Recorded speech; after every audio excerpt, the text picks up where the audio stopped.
Pahang, or officially Pahang Darul Makmur, is the third largest Malaysian state.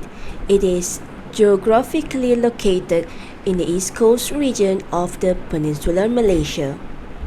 Today, we are going to visit Patin Fish Farming in Temerloh. We began our journey from UMP to the Ikan Patin farm in the morning. The journey took almost 2 hours.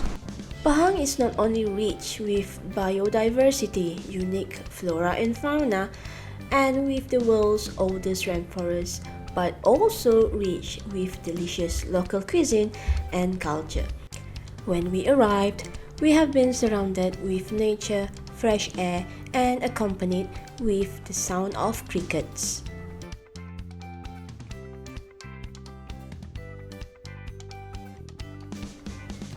The farm is comprised of 20 cages, and each cage is able to accommodate almost 2,000 fish.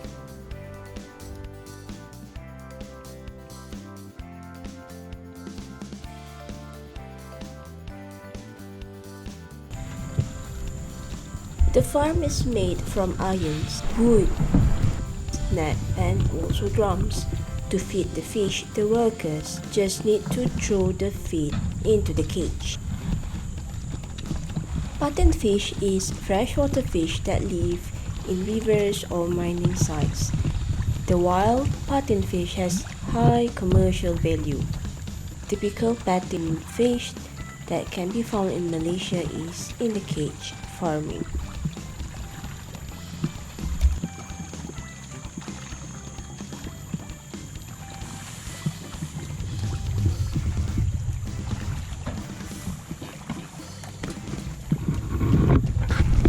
To harvest, the workers need to lift up the cage and then climb inside the cage.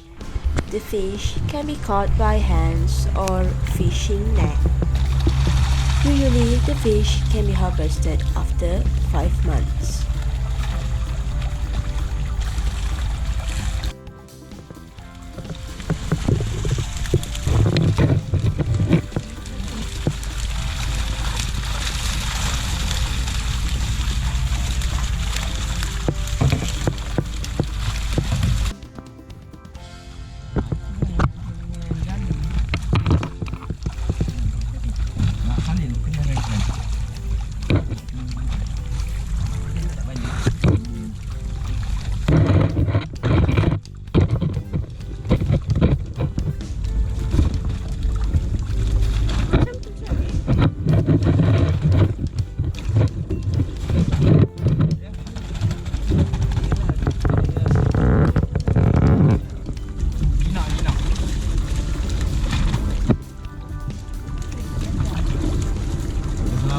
Ikan baru saja. Rasa makan ikan baru.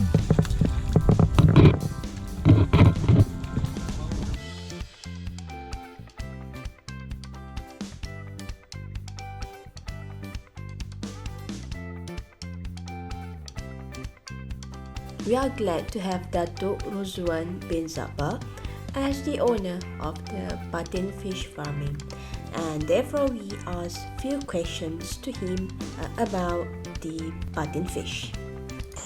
Bismillahirrahmanirrahim. Assalamualaikum warahmatullahi wabarakatuh.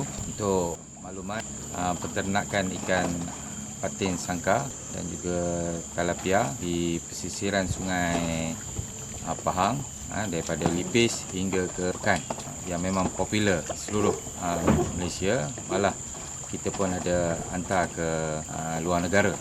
Asal usul ikan patin ni memang dia membiak di Sungai Pahang, yang dikenali ikan ada patin buah, patin moncong, patin yang biasa. Jadi diorang telah membuat kajian dan perikanan telah mengesyorkan menternak ikan patin yang biasa ni, yang sangka, dan oleh kerana dia proteinnya tinggi untuk menjadi satu makanan untuk negara. Jadi sekarang patin ni memang popular, banyak gerai-gerai dan juga restoran yang menyediakan hidangan ikan pating, masuk di Kuala Lumpur dan malah di Brunei, di Singapura. Ini dapat kembangkan lagi perniagaan ikan pating. Ada yang buat paste, ada yang buat asam tempoyak, ada yang buat bakar. Permintaannya cukup tinggi. Saya di sini dah hampir 20 tahun menceburi dalam penternakan ikan pating. Berbagai-bagai risiko yang perlu kita tempuhi selaku penternak ikan pating sangkar ini, terutamanya risiko ketika musim banjir. Apabila menghampiri bulan 12 bulan 1, kita semua penternak ikan sangkar ni akan rasa risaulah untuk menjaga sangkar-sangkar ni daripada pecah, hanyut dan dilanggar oleh kayu dan sebagainya. Jadi selain daripada itu, keadaan sekarang dari segi makanan, makanan ikan pun boleh dikatakan sebulan 2 bulan sekali harga naik. Kita daripada harga 30 lebih satu beg yang 20 kilo ni, sekarang dah cecah sampai RM70. Jadi market jualan ikan patin pun makin meningkat. Boleh katakan kalau borong kita jual di sini dalam 16, market runcit di luar pergi sampai 20. Kita ekspor ikan patin ni pertama ke Singapura pun ada. Singapura di sana pun ramai orang Melayu kita yang gemar makan ikan patin. Jadi sekarang pun Chinese pun cukup suka ikan patin. Sekarang ke Europe dia orang buat ikan patin ni fish and chips tu. So dia slide. Tapi itu rumit sikit lah. Tilapia dengan patin memang dia orang hantar ke Europe. China pun ada buat permintaan, tapi buat masa ni kita bermasalah sikit dari segi stok ikan patin tu. Kalau dia orang nak berpuluh-puluh tan dalam masa sebulan, kita takut kita tak boleh nak supply. So sekarang saya difahamkan juga di Cambodia, di Vietnam pun ada menternak ikan pating sangkar ni yang lebih secara komersial, dan dia orang pun ekspor ke luar negara juga. Dari segi istimewanya ikan pating di Pahang ni, terutamanya di Temeloh lah. Special dia ikan patin ni, masakan dia tu dengan masakan asam tempoyak tu. Itu yang menjadikan special. Kalau ikutkan ikan patin ni di merata-rata ada. Di Perak pun ada. Tapi rasa dia tu patin ikan sungai Pahang ni dia lebih special.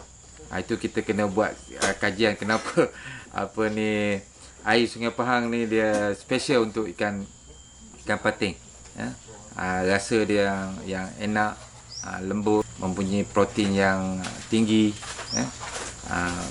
Ada juga peternak-peternak lain yang buat secara sangkar dalam kolam, tasik, tapi tak seenak yang daripada Sungai Pahang, daripada Lipis sehinggalah ke Pekan.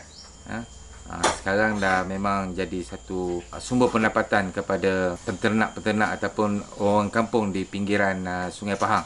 Rata-rata setiap kampung tu memang ada sangkar ikan, sikit dan banyak je lah. Jadi persoalannya dari segi kenapa specialnya ikan patin di Temeloh ni. Mungkin dari segi pengairan dia yang air dia yang sesuai dengan ikan patin.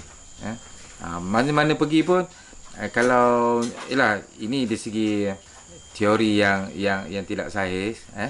Jadi ikan patin yang ada di Sungai Semantan dengan Sungai Pahang ni, kalau betul-betul orang rasa pun dia ada juga perbezaan dia. Ada kelebihan di Sungai Semantan, dia ada kelebihan dia, di Sungai Pahang pun dia ada kelebihan dia. Tapi kalau kita nak compare ikan patin yang Temeloh di Pahang ni dengan di Perak, berbeza rasa dia. Walaupun dibuat sangkar, pellet yang sama, tapi rasa dia lain. Saya pun ramai rakan-rakan di Perak kalau nak kenduri kenara, nak buat ni perniagaan semua ni ikan patin ni, dia pun minta yang kita punya daripada Pahang. Itu specialnya ikan patin. Jadi ikan patin ni special lagi Saya kira sekarang dah di seluruh dunia menggemar ikan patin. Kenapa saya cakap macam tu? Di Europe pun dah ada ikan patin. Walaupun bukan daripada Malaysia punya, tapi spesies ikan patin yang dia buat untuk fish and chip. China pun dah ada permintaan. Baru ni rakan saya pergi ke Vietnam untuk melihat ikan patin kat sana. Kenapa harga dia lebih murah?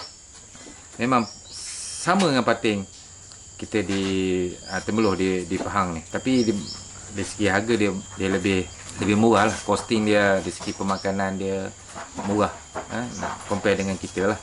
Dia ada yang patin buah, patin moncong, patin lawang, patin mas. Tapi yang telah dijadikan untuk dikomersialkan, yang boleh diternak adalah patin yang kita buat yang sangkar ni lah. Rasa dia memang ada beza lah di antara jenis-jenis patin tadi tu. Dan ada yang patin yang original betul Sungai Pahang ni hampir 200-300 kilo.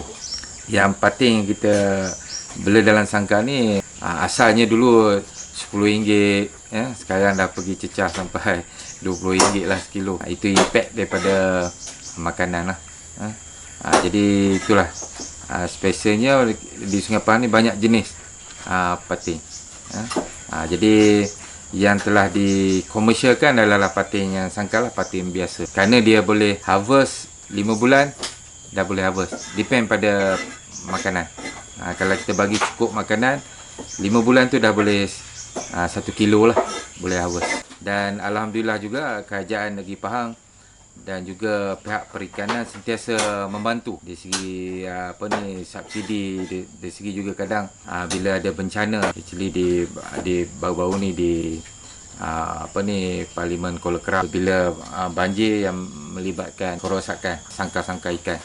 Dari segi aktiviti yang peternakan ikan sangkar ni, selain kita komersialkan jualan di dalam daerah dan juga di negeri dan juga di peringkat luar negara, ikan patin sekarang ni, sangkar-sangkar ni menjadi satu tarikan kepada yang nak memperkembangkan industri perikanan ikan patin dan juga pelancong-pelancong daripada luar negara. Yang pernah hadir ke tempat saya ni tu daripada Jerman. Sebelum dia orang pergi ke Taman Negara, dia orang ingin melihat tempat-tempat pemeliharaan ikan sangkar. Dia orang dengar-dengar di tempat negara dia, tapi dia tak tahu. Dia nak melihat apa specialnya ikan patin yang ada di Sungai Pahang. So bila dia transit di Temeloh, kemudian dia mencari tempat-tempat penternakan ikan sangkar. Kadang dia nak try menikmati suasana di Sungai Pahang jugalah. Dan selain daripada itu, Jepun. Daripada Jepun, kebetulan kita sini ada homestay. Pemiliknya merupakan pengurusi homestay Malaysia. Jadi dia memang ada package setiap tahun daripada Indonesia, daripada Jepun, daripada Korea. Apa aktiviti yang nak dibawa untuk diperkenalkan di Temeloh ni adalah ikan patin lah. Datang pergi tengok ikan patin, buat program sikit cara menangkap ikan patin, memancing, naik bot dan sebagainya lah. Dan selain pada tu, mereka ni juga ingin melihat juga ikan air tawar. Kadang pergi ke kawasan Paya, tengok cara menangkap ikan air tawar menggunakan penangkapan secara tradisional. Kalau orang sini panggil sekap, panggil menjala, menjaring. Itu aktiviti pelancongan yang boleh menarik minat daripada pelancong-pelancong lah. Kadang pun bukan tak payah pelancong luar negara pun. Kawan-kawan kita di KL yang tak pernah, anak-anak yang tak pernah merasai kehidupan di kampung, dia dengar ikan patin je makan sedap. Tapi tak tahu apa daripada mana asal usul ikan patin, cara menternak. Ramai kadang tempat saya ni kadang dia minta untuk camping, dia nak ria bakar sauk ikan tu, buat bakar-bakar kat sini. Lepas tu kadang dia minta tolong orang kampung masak asam tempoyak. Kita masak lah, dia makan lah, family dia kat sini ramai-ramai. Itulah industri ikan patin sekarang. Mungkin satu hari industri ikan patin ni akan lebih besar. banyak kenikmatan yang ada pada ikan patin tu, seperti yang kita dapat maklum daripada Vietnam. Ikan patin tu boleh buat minyak fish oil. Fish oil daripada kulit dia, daripada lemak-lemak dia tu memang insyaAllah saya akan pergi sana juga. Dia ada buat sekilang yang dia proses jadikan minyak fish oil daripada ikan patin. Itu keistimewanya ikan patin ni. Itulah. To end our trip, we had a lunch in one of the restaurants in Temerloh. We chose different local dishes such as gulai nangka, kerabu, ulam-ulaman, pucuk ubi, kayu masak tempoyak, pais patin, gulai patin masak tempoyak. That's the wrap for the trip to Patin Fish Farming in Temerloh. We hope you gain some new knowledge from this video. Thank you very much for watching.